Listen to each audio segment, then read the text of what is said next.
اور مثال دو.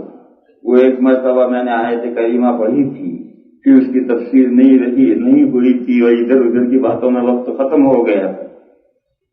وَإِذَا سَأَلَكَ عِبَادِي عَنِّي فَإِنِّي قَرِيبٌ أُجِيبُ دَعْوَةَ الدَّاعِ إِذَا دَعَانِ فَلْيَسْتَجِيبُوا لِي وَلْيُؤْمِنُوا بِي لَعَلَّهُمْ يَرْشُدُونَ.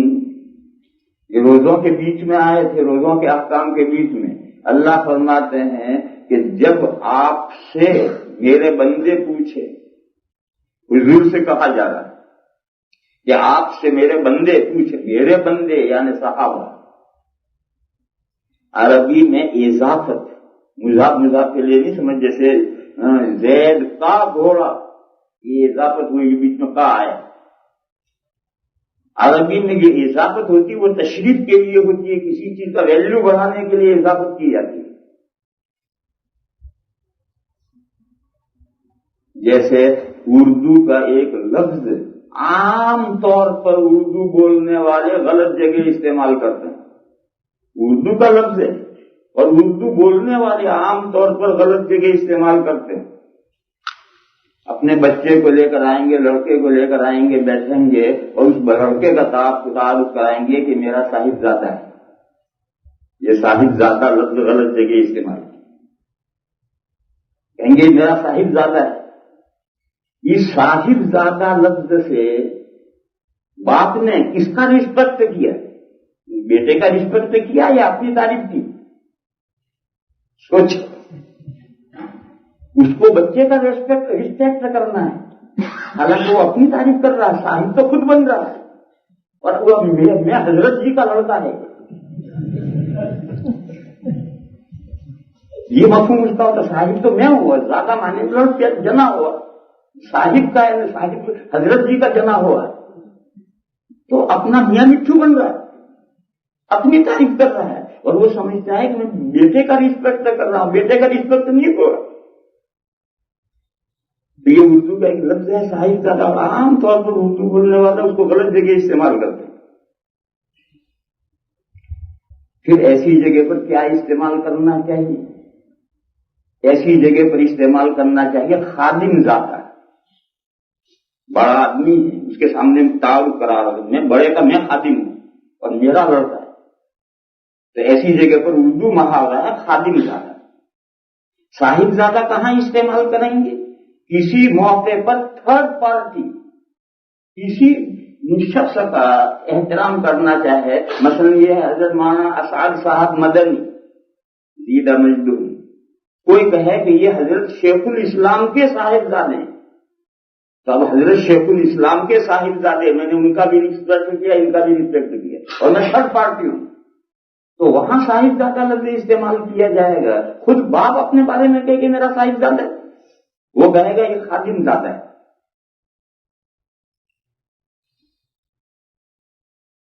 تو حضور اکرم صلی اللہ تعالی علیہ وسلم سے فرمایا گیا کہ جب آپ سے پوچھیں میرے بندے، یہ میرے بندے یہ اضافت ہے، اس میں صحابہ کی شان اونچی کی گئی ہے اور صحابہ کے تابع ہو کر تمام مومنین کی شان بلند کی گئی، کیونکہ عبادی میں اضافت ہے اور اضافت تشریف کے لیے عربی میں ہوتی ہے، تشریف کے لیے بھی ہوتی ہے.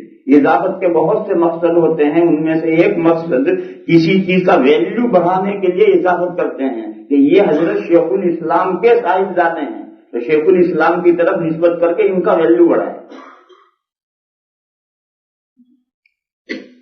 ان مسجدوں کو کہتے ہیں اللہ کے گھر. یہاں مسجدوں میں اللہ میاں کہاں بیٹھے ہوئے ہیں؟ یہاں تو آپ لوگ بیٹھے ہیں. یہ جو کہتے ہیں اللہ کے گھر ہیں، یہ ان جگہوں کا احترام کرنا ہے. ایسا مکہ مکرمہ میں بیت اللہ شریف، بیت اللہ مانے اللہ کا گھر، وہاں اس گھر میں اللہ پاک کہاں ہے؟ اللہ سے جگہ سے پاک ہے، کہیں جگہ میں تھوڑے ہوتے. پھر اس گھر کو بیت اللہ کیوں کہا جاتا ہے؟ اس کا احترام ظاہر کرنے کے لیے کہ ایک بہت معزز محترم مقام ہے. تو ایسے یہ کہا میرے بندے، اللہ فرما رہے ہیں میرے بندے. جب اللہ کہیں گے میرے بندے تو ان بندوں کا کتنا بڑا مقام ہو گیا. حضور سے فرمایا گیا کہ جب آپ سے پوچھیں میرے بندے میرے بارے میں، تو آپ ان کو بتلائیے کہ میں نزدیک ہوں۔ اس آیت کریمہ کا شان نزول یہ واقعہ ہے، صحابہ کرام نے حضور اکرم صلی اللہ تعالی علیہ وسلم سے یہ سوال کیا تھا کہ یا رسول اللہ ہم سے قریب ہیں کہ ہم ان سے سرگوشی کریں، یا دور ہیں جو ہم انہیں پکاریں؟ اگر اللہ دور ہو تو ہم دعا میں زور زور سے چلا کر کے یا اللہ پکاریں، اور اگر قریب ہیں تو ہم اپنے دل میں راز و نیاز کی باتیں کریں، سرگوشی کریں۔ تو اللہ ہم سے دور ہے یا نزدیک ہے؟ یہ صحابہ نے حضور سے پوچھا تھا، اس کے جواب میں آیت نازل تھی۔ فرمایا کہ جب آپ سے پوچھیں میرے بندے یہ صحابہ جنہوں نے سوال کیا تھا میرے بارے میں پوچھیں، کیا پوچھا تھا وہ سب جانتے تھے کیا سوال تھا، تو آپ یہ بتلائیے کہ میں نزدیک ہوں۔ دعا کرنے والا جب مجھ سے دعا کرتا ہے تو میں اس کی دعا قبول کرتا ہوں۔ اجیب دعوت الداعی اذا دعانی، قبول کرتا ہوں میں دعا کرنے والی کی دعا کو، جبکہ وہ مجھ سے دعا کرتا ہے میں اس کی دعا قبول کرتا ہوں، میں نزدیک ہوں۔ ابھی میں آ رہا تھا تو دیوبند سے دہلی تک ٹرین میں ایک مسلمان کا ساتھ ہو گیا۔ وہ مسلمان دہلی کے باشندے تھے، اچھے آدمی تھے، نماز پڑھتے تھے، میرے ساتھ نماز پڑھی انہوں نے، مگر تھوڑا سا گلابی تھا، تھوڑا گلابی مسلمان تھا۔ تو بیٹھتے ہیں 4-5 گھنٹے کا سفر اور ادھر ادھر کی باتیں ہوتی ہیں، تو وہ مجھ سے اپنے فضائل بیان کر رہا ہے۔ ہفتے میں ایک مرتبہ حضرت نظام الدین کے یہاں جاتا ہوں، اور ہفتے میں اس سفر کے اندر گنگو گیا تھا اور تھانے بھون گیا تھا اور وہاں گیا تھا، اور وہ اپنے فضائل بیان کر رہا، میں سنتا تھا۔ سنتے جب وہ کل ہوگا تو میں نے ان سے کہا کہ یہ تم سب قبروں پر کیوں گئے؟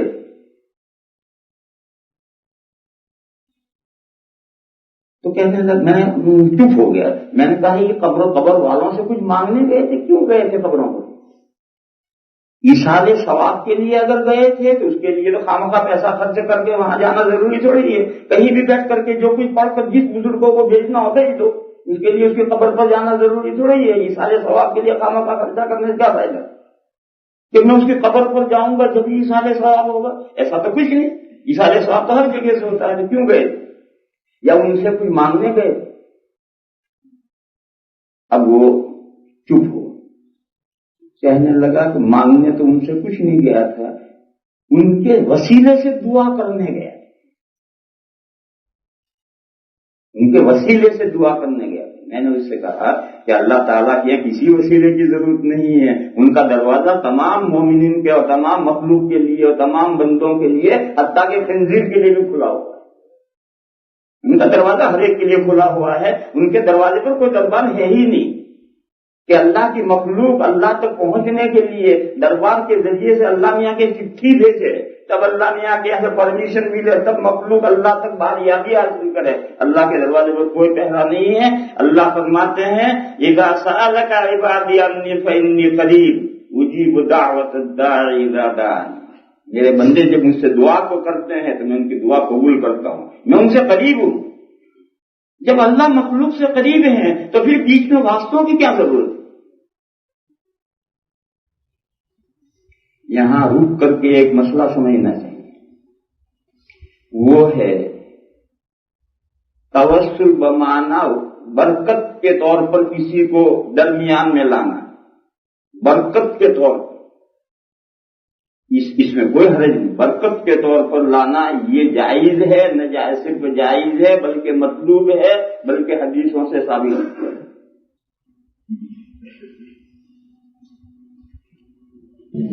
لیکن وسیلے کے یہ ماننا کہ ڈائریکٹ ہماری درخواست اللہ تک نہیں پہنچ سکتی ہے، واسطہ جو ہے اس واسطے کے ذریعے سے ہم پہنچ سکتے ہیں، اس کے بغیر اللہ تک نہیں پہنچ سکتے، یہ غلط ہے۔ اور ایک برکت، برکت کی کیا حقیقت ہے؟ ایک شخص آیا میرے پاس، دیوبند کی مثال پیش کرتا ہوں، ایک طالب علم آیا میرے پاس، وہ ایک شعبے میں داخلہ چاہتا ہے اور شرائط میں تھوڑا نمبر کم ہے، داخلہ نہیں ہو رہا، تو ایسے موقع پر ہم اساتذہ سفارش کرتے ہیں، کام بنتے ہیں، تو وہ آئے، طالب علم آتے ہی رہتے، وہاں تو سینکڑوں طالب علم، ہم کس کس کی سفارش کریں گے؟ تو جو آئے گا وہ ڈرتا نہیں، چل جا بھاگ۔ ایک طالب علم آیا، اس نے کہا کہ میں حضرت صدر المدرس کا لڑکا ہوں اور میرا آدھا نمبر کر دیں گے۔ میں نے کہا چل سفارش۔ اس نے بولا تھا میں صدر المدرس کا لڑکا ہوں، اس لیے اس کے درخواست میں نے سفارش کی، اگر یہ تعارف نہ کرا تو اسے بھی ہم ڈرتا دیں۔ تو ایسا کسی سے تعلق ہونا، بڑے آدمی کے ساتھ تعلق ہونا، اس سے درخواست کے قبولیت میں مدد ملتی۔ آدمی یہ کہے کہ میں الہی میں آپ کے حبیب کا امتی ہوں، میں آپ کے حبیب کا واسطے سے ان کی برکت سے دعا مانگتا ہوں، ان کے طفیل سے دعا مانگتا ہوں، یہ نہ صرف ایک جائز ہے بلکہ مطلوب ہے۔ اسی طرح سے کسی نیک ولی کے ذریعے سے اللہ کے یہاں جو مقبول بندے ہیں، آپ ان بندوں کے ساتھ اپنا تعلق ظاہر کریں کہ یہ میرے پیر ہیں، میں ان کے سلسلے میں بیعت ہوں، میں ان کے دامن سے وابستہ ہوں، خدایا ان کے برکت سے میرا یہ کام کر دے۔ یہ توسل نہ صرف ایک جائز ہے بلکہ مطلوب۔ میں جو توسل کو منع کر رہا ہوں وہ یہ ہے کہ گھر بیٹھ کے وہ توسل نہیں کر رہا، وہ رڑکی جا رہا ہے، تھانے بھون جا رہا ہے، گنگو جا رہا ہے، حضرت نظام الدین کیا جا رہا ہے، کیوں جا رہا ہے؟ تو میں نے اس سے کہا کہ اللہ تعالیٰ کے لیے، اللہ تعالیٰ کے یہاں دعا کرنے کے لیے یہ سب قبروں پر جانا ضروری نہیں ہے۔ اللہ تعالیٰ ہر مخلوق کی دعا براہ راست سنتے ہیں۔ تو خود تعلق اپنا قوی کر، اپنا تعلق اتنا مضبوط کر، اپنا تعلق اتنا مضبوط کر، اسے بھی سمجھو۔ وہ جو طالب علم ہے جس نے کہا کہ میں حضرت شیخ کا لڑکا ہوں اور میں آدھا نمبر میرا کم رہ گیا ہے، تو میں سفارش کر دوں، لیکن اگر وہ طالب علم میرے پاس ہمیشہ سے آتا جاتا ہے اور میرا خادم ہے تو پھر اسے یہ تعارف کرانے کی ضرورت نہیں ہے کہ میں حضرت شیخ کا لڑکا ہوں۔ پھر تو وہ آ کے چپ چاپ بیٹھے کرنا، تو کیوں بھائی کیا پریشانی؟ میں نے کہا میرا آدھا نمبر لاج درخواست کے خلاف میں سفارش کرتا ہوں، کیوں میرا خادم ہے۔ تو اللہ سے تعلق کبھی کرو اور پھر کسی واسطے کی ضرورت نہیں رہتی۔ واسطے کی ضرورت سے رہتی جس کا اللہ سے تعلق کبھی نہیں۔ اقبال کہتے ہیں خود ہی کو کر اتنا بلند کہ ہر تقدیر سے پہلے خدا خود بندے سے پوچھے بتا تیری رضا کیا ہے۔ وہ کہتا ہے خود ہی کو کر اتنا بلند کہ ہر تقدیر سے پہلے خدا خود بندے سے پوچھے بتا تیری رضا کیا ہے۔ یہ جو مقام ہے اس مقام تک پہنچ جاؤ پھر کوئی توسل کی ضرورت نہیں۔ ایک حدیث شریف ہے، حضور نے فرمایا کہ بعض بندے ان کے سر کا ٹھکانہ نہیں ہے، بالوں میں گرد بڑی ہوئی ہے، کپڑوں کا ٹھکانہ نہیں، میلے کھلے کچلے کپڑے ہیں، جو کسی کے دروازے پر جائیں تو لوگ دھکا دے کر کے ہٹا دیں، کہاں گندا کہاں گیا ہے۔ اللہ کے یہاں ان کا یہ مقام ہے کہ اگر وہ کسی چیز کے بارے میں قسم کھا لیں تو اللہ تعالیٰ ویسا ہی ہے۔ اللہ کے یہاں ان کا وہ مقام۔ پھر حضور نے ایک کا نام لیا، ایک صحابی حضرت برا منہم البرا، ان میں سے برا ہیں، انہی لوگوں میں سے جن کا اللہ کے یہاں یہ مقام۔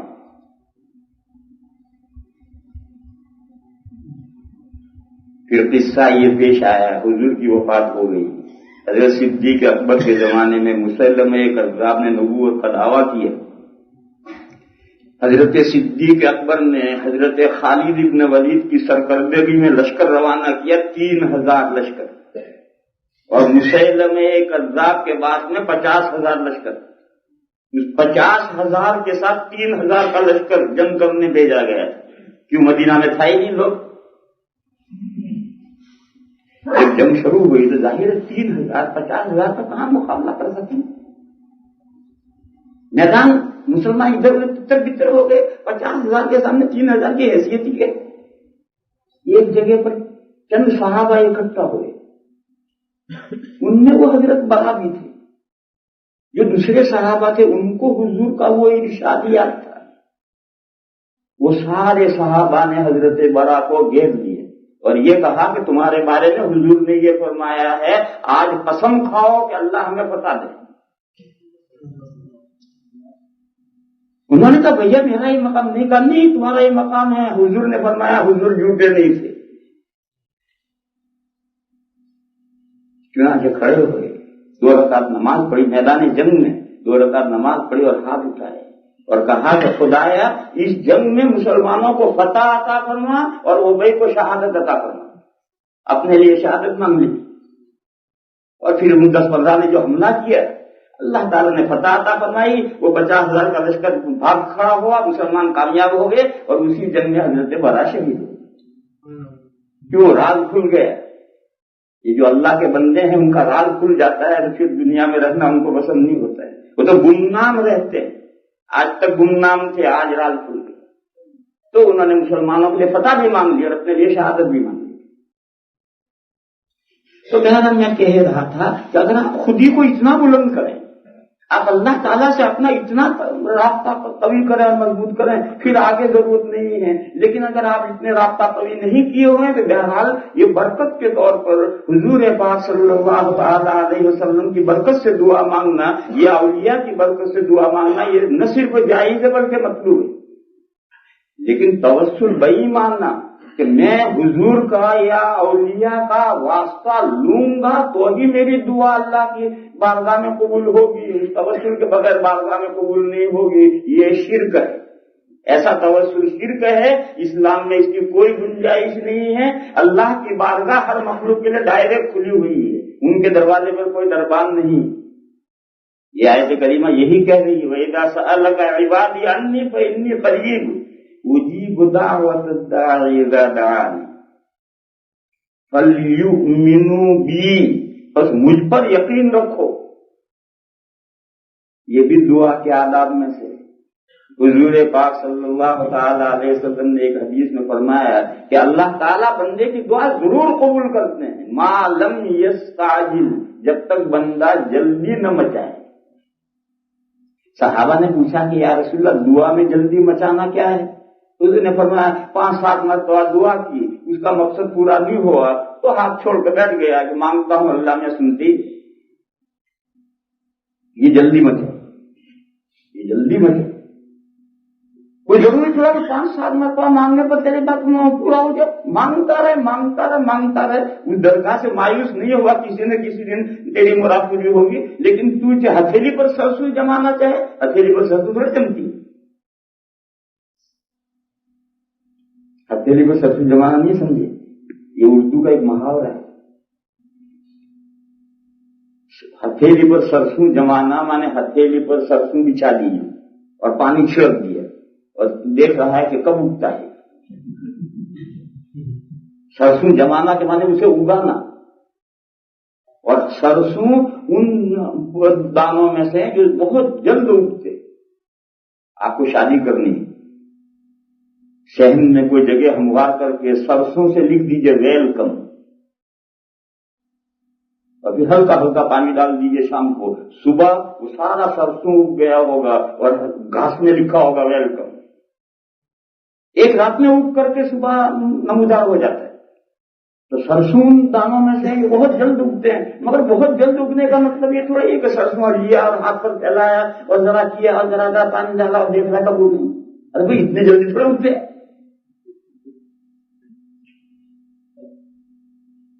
تو میرے بھائیو، اللہ تعالیٰ کے یہاں ہر چیز، ہر دعا سنی جاتی ہے، مگر ہر دعا کے اس کی حکمت کے اعتبار سے وقت اور ٹائم لگتا ہے۔ آدمی چاہتا ہے کہ 5-7 مرتبہ دعا کر کے میرا کام ہو جانا چاہیے، نہ ہو جائے تو آس توڑ کر بیٹھ گیا اللہ سے۔ یہ جو اللہ سے آس توڑ کر بیٹھ گیا ہے یہ جلدی مچانا ہے۔ حضور نے فرمایا کہ اللہ ہر دعا ضرور قبول کرتے ہیں، ما لم یستعجل، جب تک بندہ جلدی نہ مچائے۔ اسی کے بارے میں وَلْيُؤْمِنُوا بِي، پر چاہیے کہ میرے بندے مجھ پر یقین رکھیں کہ اللہ ہی دیں گے اور ضرور دیں گے۔ یہ یقین ہے کہ اللہ ہی دیں گے، اللہ کے علاوہ کوئی دینے والا نہیں، اور ضرور دیں گے، دیر سویر ضرور دیں گے۔ جب میری مصلحت ہوگی اس وقت ضرور دیں گے، وہاں تک مانگتا رہے مانگتا رہے مانگتا رہے۔ فَلْيُؤْمِنُوا بِي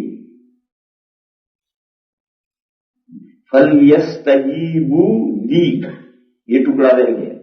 بس چاہیے کہ مجھ سے مانگیں. اللہ نے فرمایا اذا سألك عبادي عني فإني قریب اجیب دعوت الداعی اذا دعانی فلیستجیبوا لی. بس چاہیے کہ بندے مجھ سے مانگیں ولیؤمنوا بی اور مجھ پر یقین رکھیں لعلہم یرشدون تاکہ انہیں سیدھا صحیح راستہ ملے.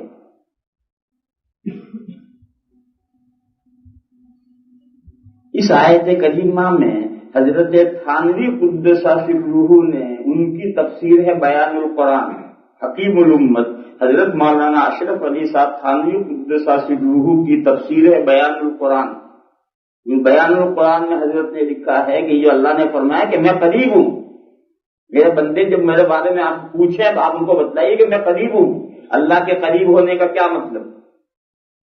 حضرت تھانوی نے لکھا کہ بس اتنا ہی ہم جانتے ہیں، آگے کیا مطلب ہم نہیں جانتے. بھئی یہیں رکو، آگے مت سوچو کہ قریب ہونا جیسے محسوسات ایک دوسرے سے قریب یوں ہوتی یوں ہوتی یوں ہوتی ہے، ایسا بالکل دماغ میں مت لاؤ. اللہ قریب ہے، بس یہی تک. قریب کیسے ہیں، کیسے ہیں چھوڑو، وہ ہمارے سمجھ میں نہ آنے والی بات. جتنا اللہ نے بتلایا ہے کہ آپ بتلائیے کہ میں قریب ہوں، قریب ہوں. تو اللہ تعالیٰ اپنی ذات کو اور اللہ تعالیٰ کی صفات کو انسان اپنی عقل سے سمجھ سکتا ہے، مگر کہیں کہاں سے سمجھ سکتا ہے؟ جہاں تک قرآن و حدیث نے سمجھایا تو وہیں تک سمجھ سکتا ہے. اس کو اور آگے عقل بڑھانا چاہے تو ٹھوکر کھائے گی. لیکن آگے عقل بڑھائے گی تو حواس کے دائرے میں بڑھائے گی، اور اللہ تعالیٰ حواس کے دائرے میں نہیں. اس لیے ایک مضمون ہمیشہ دماغ میں ذہن میں بٹھا لو کہ اللہ تعالیٰ کی صفات کے بارے میں قرآن و حدیث میں جو کچھ آیا ہے بس اتنا سنو، بس اتنا ہی سمجھو، اس سے آگے زیادہ سوچنے کی ضرورت نہیں ہے. اللہ کی یہ صفت ہے کیسی میں مت پڑھنا چاہیے. تو بہرحال میں عرض کر رہا تھا کہ غیب کے بہت سے معنی ہیں، مگر اس آیت کریمہ میں غیب سے مراد ہے اللہ کی ذات اور صفات.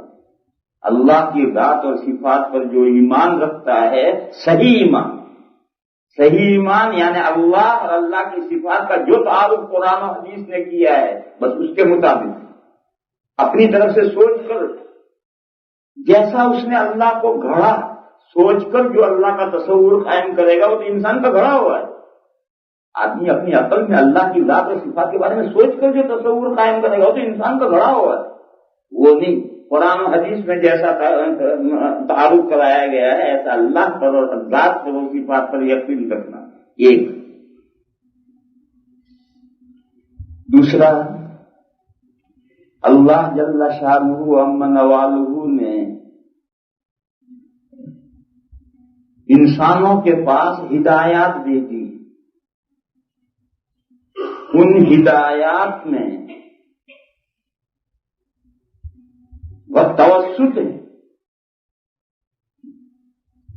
اللہ تعالی کسی انسان سے ڈائریکٹ کلام اس دنیا میں نہیں فرماتے. کیوں؟ کسی انسان میں اس کا حوصلہ اور سکت نہیں.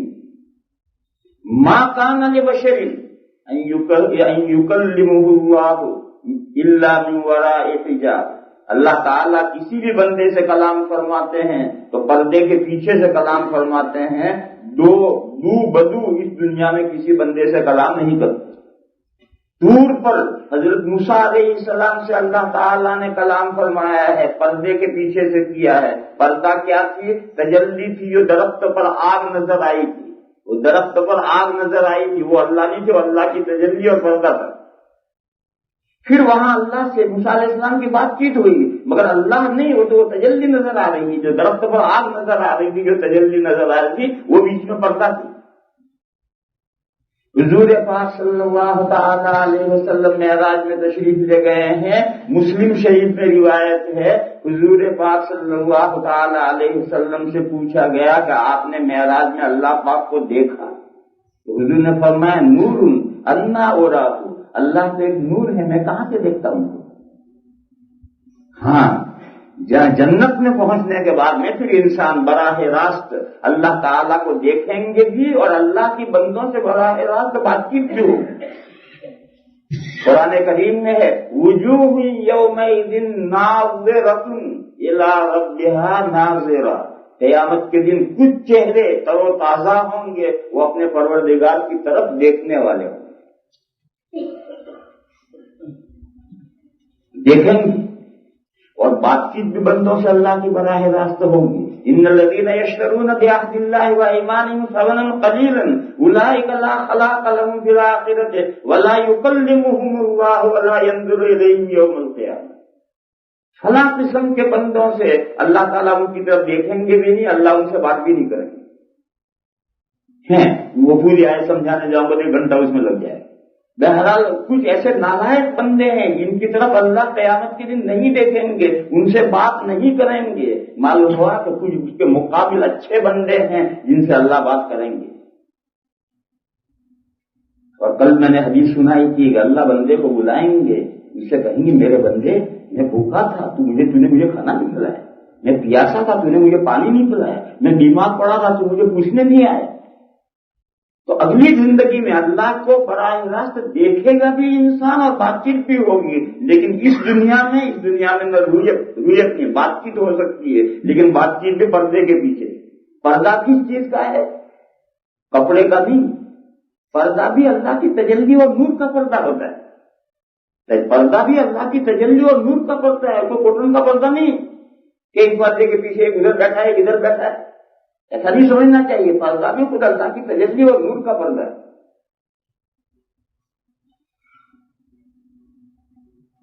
جب یہ صورتحال ہے تو اللہ کی وحی اس دنیا میں کیسے آئے گی؟